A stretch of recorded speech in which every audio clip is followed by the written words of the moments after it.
I'm Pastor Jacob Corzine. A few weeks ago, I was here with my wife and kids. We were sitting over there, trying not to make too big a racket. We had been down camping over here. I don't know if you guys know these places or not. There's a campground called Silver Mines, 10, 12 minutes away. We were there with some friends, and they headed back up. He's an elder at their church up in St. Louis, so they went up, but we came here for church on Sunday morning, and afterward went over to, I don't know, we got brunch somewhere, to kind of a place over in the town, I guess. We had a nice visit, but that was the Sunday that Pastor Petty made the announcement about his wife, which was really, many of you, I suppose, were here. That was a pretty shocking announcement. And I talked to him a little bit afterward, and basically just offered that, you expect to need some flexibility in that kind of situation. And so Jerry, right, called me, right? That's what happened. You called me a week or so ago, a week and a half ago maybe. Anyhow, so I'm glad that this works out and I'm able to be with you today. You can hear my voice is not in great shape. I'm not sure what happened, but on the way down from St. Louis this morning, I could feel it failing right before 2 services and a Bible study, so that's unfortunate. Wait. Right?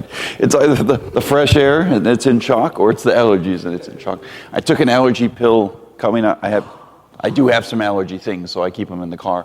And hopefully that will kick in and things will resolve. So one of the things that I thought I might talk about this morning a little bit is in the Lutheran Confessions, right? This is sort of when you're in the Lutheran Church, we talk about the scriptures, and then for a little bit of clarity about what we mean, because you do have a lot of interpretations of the scriptures out there. We say, well, this is one of the guides that we use, even the main guide that we use. This is a little version of it, but you guys, I think, aren't you studying the large catechism in Bible study? I feel like that was going on when I was here a few weeks ago. No? That's a Tuesday afternoon or Tuesday morning group. Oh. Okay. All right, so it's a Tuesday morning group. At any rate, that content's part of here. It's just part of what our pastors and church workers in the Lutheran Church Missouri Synod commit to teaching. And so we're working on all of that constantly, trying to improve. Of course, there's shift in leadership. I'm still pretty new, and so that's a good opportunity to hang on to good direction and emphasize things. I'll introduce myself one more time because people are trickling in. 10:45 is service, right? And this clock is pretty correct. Okay, I'm not going to burn too much more time. So, I was here a few weeks ago with my family. We were camping, and I talked to Pastor Petty at the time.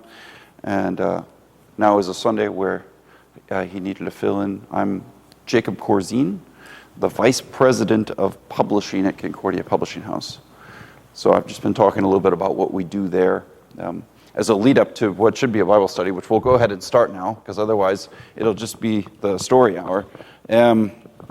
So one of the things that I personally, as a still an academic theologian, am pretty interested in is how our Lutheran confessions use the scriptures.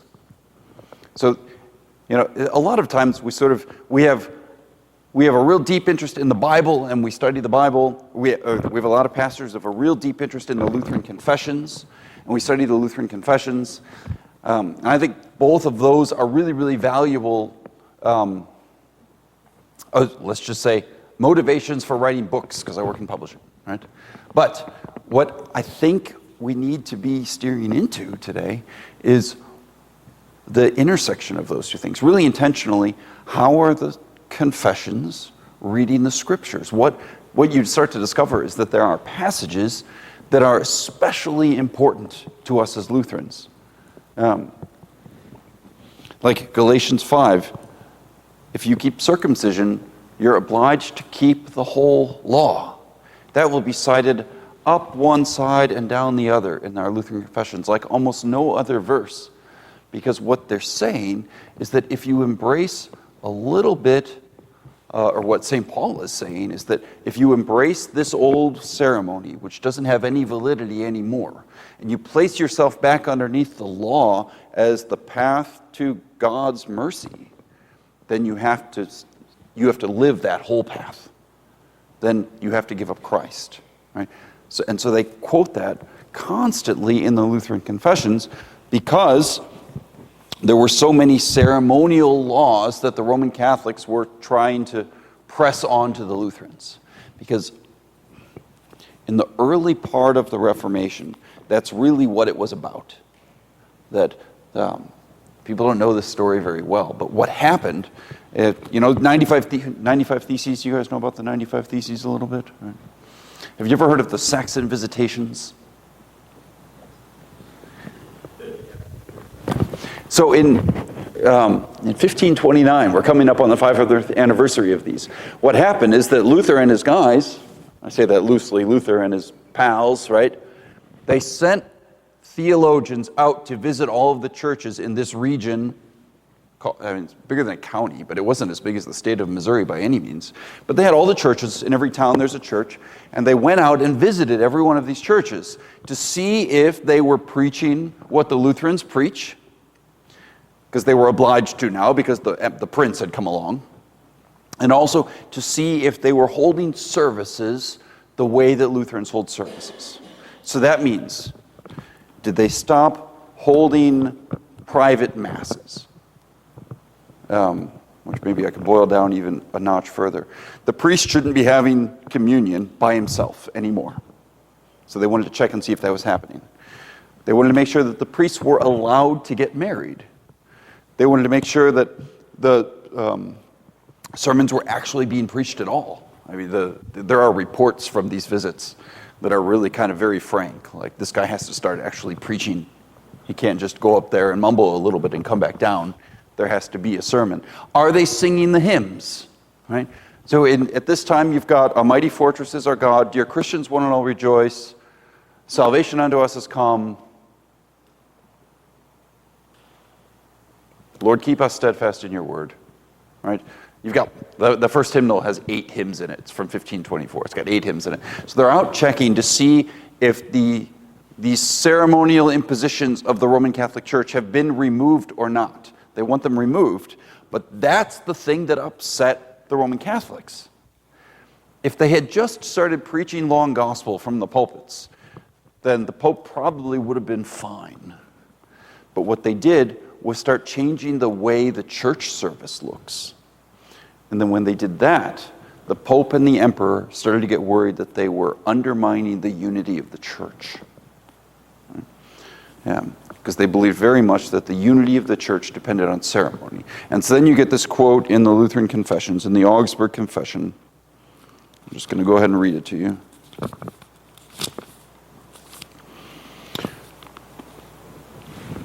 Our churches teach that one holy church is to remain forever. The church is the congregation of saints in which the gospel is purely taught and the sacraments are correctly administered. And then this line, for the true unity of the church, it is enough to agree about the doctrine of the gospel and the administration of the sacraments. It is not necessary that human traditions should be the same everywhere. So the fight is about whether they're allowed to change the service to make it more faithful, or whether that might actually undermine the broad unity of the whole Christian church. Okay. So, let me be careful I don't lose the thread. Here's the thread. So, this is coming up on 1530, which is the publication of probably the most important of the Lutheran confessions, the Augsburg Confession, which is particularly interesting because 2030 is around the corner for us now. That's the 500th anniversary of something pretty significant. And what I did for this morning was look to see which Bible passages are cited the most in the Augsburg Confession. Because I think this is an interesting question. What in the Bible was especially important as this stuff was being composed? Any guess what passage it is? It's not Galatians 5 on circumcision. It's not John 3:16. It's not Ephesians 2. You would think it's Ephesians 2. By grace you have been saved through faith, and this is a gift of God, not by works, so that no one may boast. Is there a Bible here in the pew?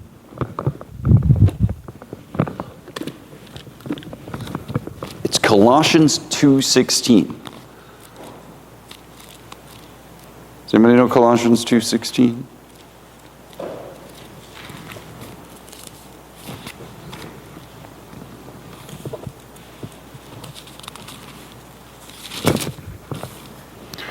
So let no one judge you in food or in drink, or regarding a festival, or a new moon, or Sabbaths, which are a shadow of things to come, but the substance is of Christ.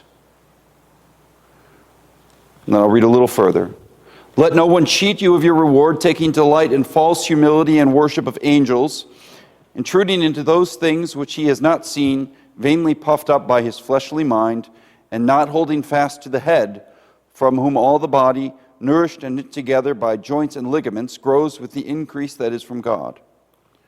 Therefore, if you died with Christ from the basic principles of the world, why, as though living in the world, do you subject yourself to regulations?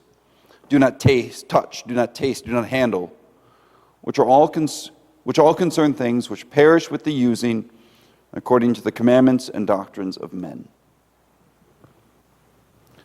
Let no one judge you in food or in drink, or regarding a festival or a new moon or Sabbaths. So why is this verse so important? It's because we always talk about our good Lutheran theology, but it's because the fight was for our good Lutheran practice. The battle that they were fighting in 1530 was to be able to worship like Lutherans, for everybody to receive the Lord's Supper, for there to be no requirement that you do penance after the pastor forgives your sins. The priests could marry, that they didn't have to fast for a certain length of time or on certain days in order to be holy, but that holiness comes through Christ alone. And so because of all of these ceremonies and traditions that they were trying to shake, their fight was actually about that freedom from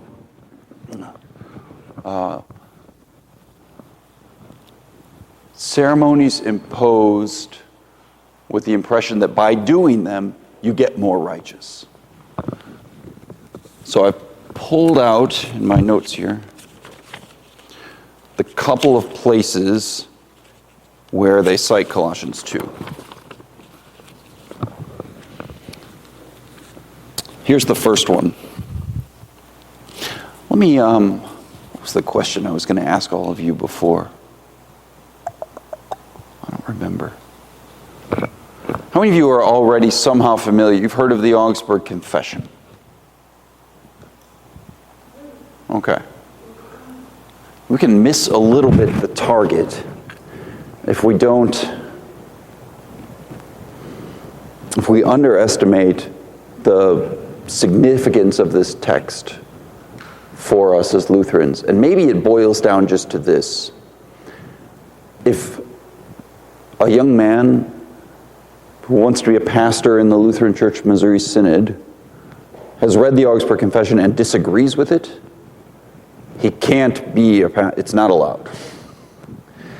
Our pastors have to agree to these things. Our school teachers have to agree to this. Right? It's part of the vows that they take when the pastors are ordained, and when the teachers and deaconesses and DCEs and directors of parish music are all installed, that they uphold the teaching that's contained in here. So it's it's clearly a man-made historical document, but it has, for us, always served as one of the markers of faithfulness. It's sort of in some ways, a test of faithfulness, right? All right, so that's why, it's a little bit why we continue our focus on it. It's one of the things that, as an anchor, helps us from sort of getting caught in the flow of time and drifting away from the scriptures, right? Sort of holds us in. All right, so here's the first appearance of Colossians 2 in here. It's divided into articles. And there's an article on church ceremonies. It's Article 15. It seems like it should be Article 1, because it's probably the most important thing in here. But Article 1 is God. 2 is original sin. 3 is Jesus Christ. 4 is the doctrine of justification by faith, and that's the real center of this document, but I think of this as kind of the second center, Article 15. Our churches teach that ceremonies ought to be observed that may be observed without sin. Right? We're not opposed to ceremonies. We just don't want people to trust in them for their salvation. Also, ceremonies and other practices that are profitable for tranquility and good order in the church, in particular holy days, festivals, and the like. So just think your basic holidays, right? Christmas, Easter, Epiphany, Ascension, Good Friday, Monday, Thursday. We are in favor of these things. They're helpful. These ought to be observed. Yet the people are taught that consciences are not to be burdened, as though observing such things were necessary for salvation. And then they reference Colossians 2, 16 and 17. I'll read it again for you. I think I've got it here. Therefore let no one pass judgment on you in questions of food and drink, or with regard to a festival, or a new moon, or a Sabbath. These are a shadow of the things to come, but the substance belongs to Christ. So these things are shadows. The substance belongs to Christ. And then in this wonderful move, a couple of verses later in Colossians that has its parallel in Galatians, Paul says, you live over here now. You live over here with Christ. What? Why do you keep going back there? In Galatians, he says, how does it go?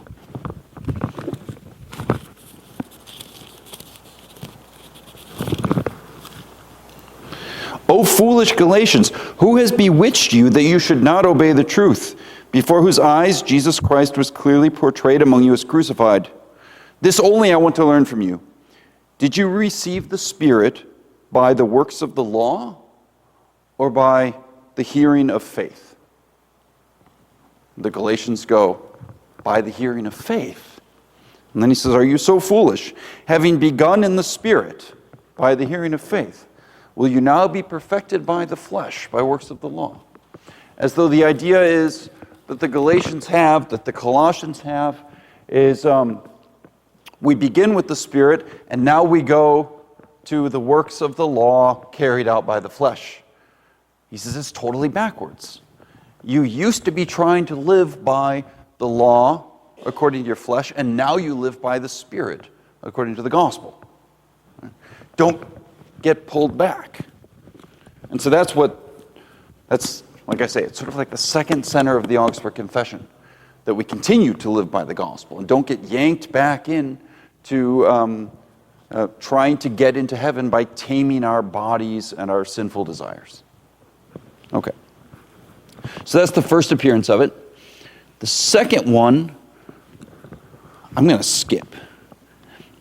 Just very quickly, I'll say there's an article in here on one of the ceremonial things they're trying to correct, which is the idea that you can only eat certain foods on certain days. You know how our Catholic churches still have fish fries, right, during Lent, on Fridays during Lent, because they don't eat meat on those Fridays. But since I was a kid, I always thought it was weird that fish didn't qualify as meat.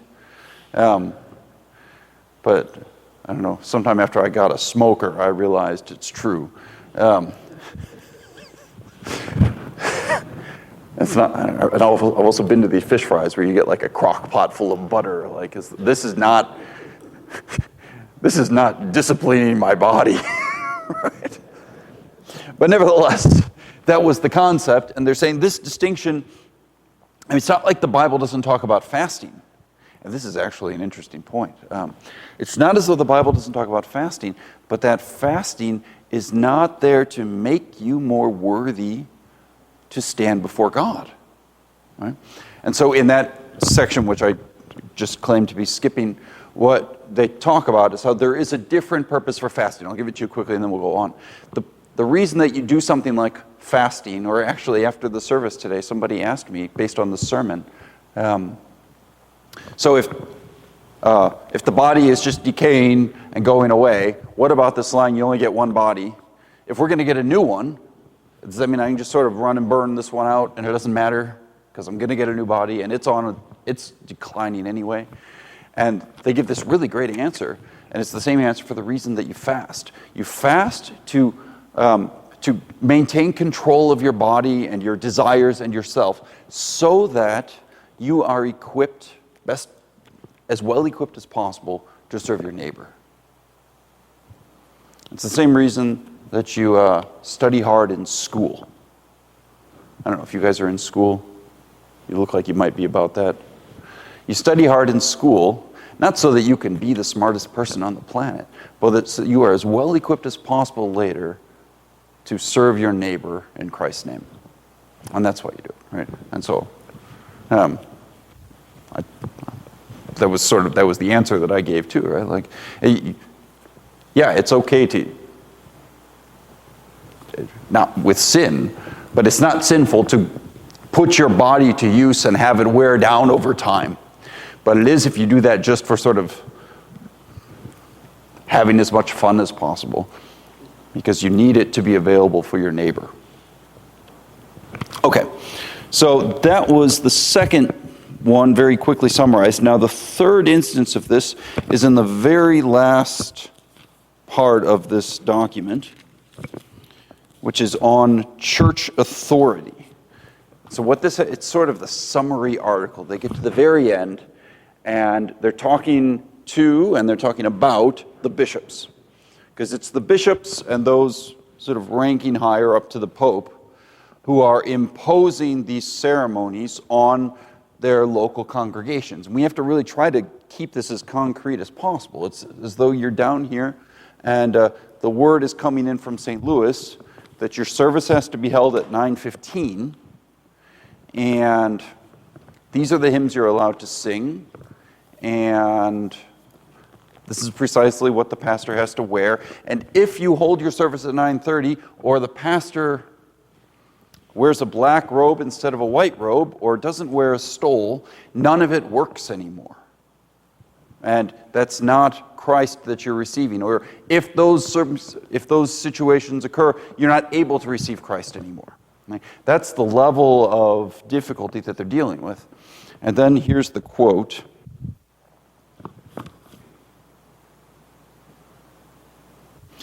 There are clear testimonies in the scriptures that forbid creating traditions in such a way as to suggest that they merit grace or are necessary for salvation. Paul says in Colossians 2:16, there's our verse, the most cited verse in the Augsburg Confession. Therefore let no one pass judgment on you in questions of food and drink, or with regard to a festival, or a new moon, or a Sabbath. And later, if with Christ you died to the elemental spirits of the world, why, as if you were still alive in the world, do you submit to regulations? Do not handle, do not taste, do not touch, referring to things that all perish as they are used, according to human precepts and teachings. These have indeed an appearance of wisdom. So the text appears, and then it's put in alongside of a bunch of other verses. Titus 1:14. He forbids traditions with these words, quote, not devoting themselves to Jewish myths and the commands of people who turn away from the truth. And then he adds a whole bunch of quotes from Matthew 15. Christ says of those who require traditions, let them alone. They are blind guides. Verse 13, every plant that my heavenly Father has not planted will be rooted up. Because one of the things that they're pointing out here is that most of these are human traditions. They're things that men have created, maybe originally with very good purpose, but that fades over time. And what remains is the confusion that I have to do this to get salvation. And one of the things that they explain in here, because I know the wondering, right? The wondering as well. Okay, but if I'm just fasting, can't I advocate for fasting? And it's in the Bible. And one of the observations that they make out of the scriptures is that the person who is burdened with original sin, right, which is every person, the person who is burdened with original sin is still seeking a path to righteousness. Right? Everyone, the word, it's a confusing thing. You suppose that the person whose fundamental trait is that they're a sinner is not looking to be as righteous as possible. They're looking to be as sinful as possible, right? That's what makes sense. But as much as we want to sin, what do we want everybody else to think of us? We want them to approve of our sin, right? We want them to think that we are actually really righteous in what we do. And that begins just with how I sort of convince myself that what I'm doing is good, right? But so the point that they then draw out is that everybody's actually pursuing that righteousness. And what that means is pursuing God's assessment that you are righteous. And so if I give you something to do, he disappeared. Jerry carried my all back for me this morning. Thank you for doing that. Of course he did that. He wants to appear righteous.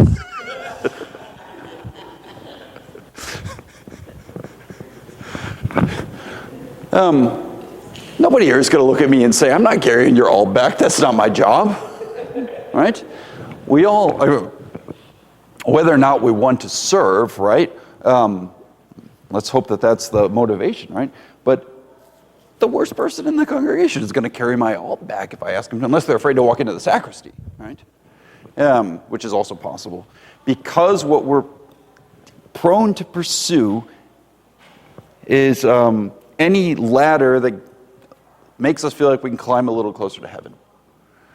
And so when we do something in the church, like commend fasting to everybody during Lent, we have to do that with all kinds of caution and make it really, really clear to the hearts of all the people hearing us that this is not an opportunity to become more righteous than the person sitting next to you.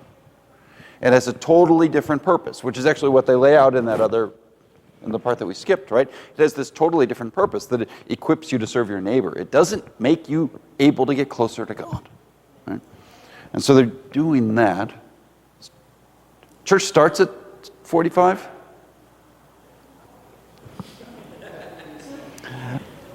They took me out of the classroom a year ago, and I miss it. All right, let me just quickly put a nice cap on this.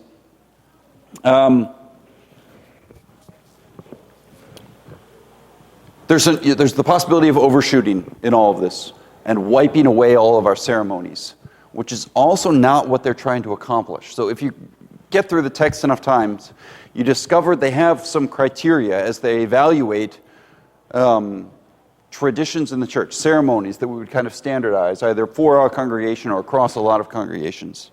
And I'll just give these to you. You can think about them as you're figuring things out in your own life and congregations, assuming that a thing is not contrary to the scriptures. So we're talking about something like celebrating Easter in a sunrise service. Should we do that? Should we not do that? Right? Are people going to think that the 6 o'clock service makes them more righteous? That's really the thing we have to avoid. But assuming that the Bible says this is okay, you ask yourself, one, does this promote some kind of good order? Does it help the celebration of Easter? Okay. And then, does it bring comfort to troubled consciences? Right? Is this supporting something that will help people to learn that Christ died for their sins and to sort of be that balm of conscience that the gospel is supposed to be? And 3, does it make sure that in that comforting, all of the glory goes to Christ? And that's really the one that is most profound that they ask. Is there anything here that robs some of the glory for our salvation and our comfort from Christ alone? And if yes, then no. Right?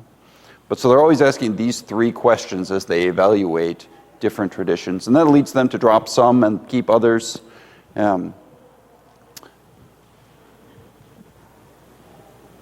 Colossians 2, 16 and 17. It's the most cited passage in the Augsburg Confession. I think, well, it's worth a little bit of time. In any case, we've used more time than it was allotted, so thank you all. And it feels like maybe my voice is holding up okay, so I'll have a sermon.